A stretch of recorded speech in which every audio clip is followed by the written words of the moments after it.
So as I come back to this thing today that Kyra had found, it still leaves me rather stumped.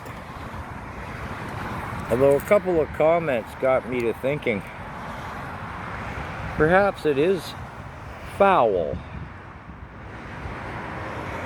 I'm thinking it might have been a turkey, wild turkey. I think this thing is kind of fossilized. I can't see through the phone what it's showing here really. I'll put it out in the sun. I mean, that is just a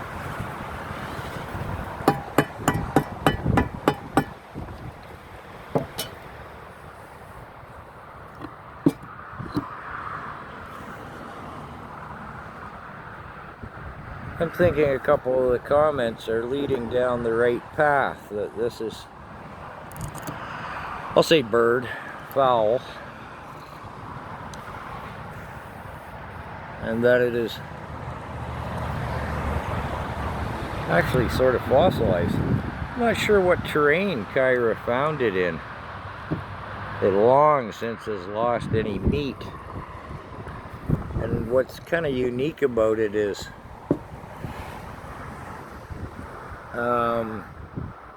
for example, once about 15 years ago, I found an entire deer bone carcass. The meat had been completely eaten off of it. Only a little bit of, ligaments and tenements holding the bone structure together. And over the next year, I just left it there and I watched as the little denizens of the forest devoured it. In the depths of winter, I'd see, the leg or rib bones being gnawed down by little rodents' teeth until there was nothing left. So, to my finding, any bones I've ever found in the forest, in the bush, on a fence line or something, get consumed. And yet this hasn't. And I wonder if it's actually, would petrified be the right word for it? I don't know. It's pretty unique. I suppose I could take it up to the University of Guelph and say, well, what do you make of this thing? But someone had commented, oh, check the well water. Well, 2 points on that comment. One is, I think the meat from this has been long since gone, and I do mean a long time gone.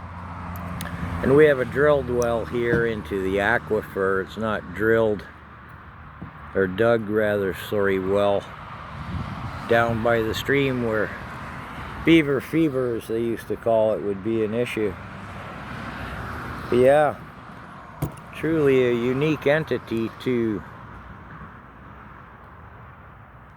anything I've seen before anyways. Wow. Appreciate the comments. Just thought I'd give you a little more to work with.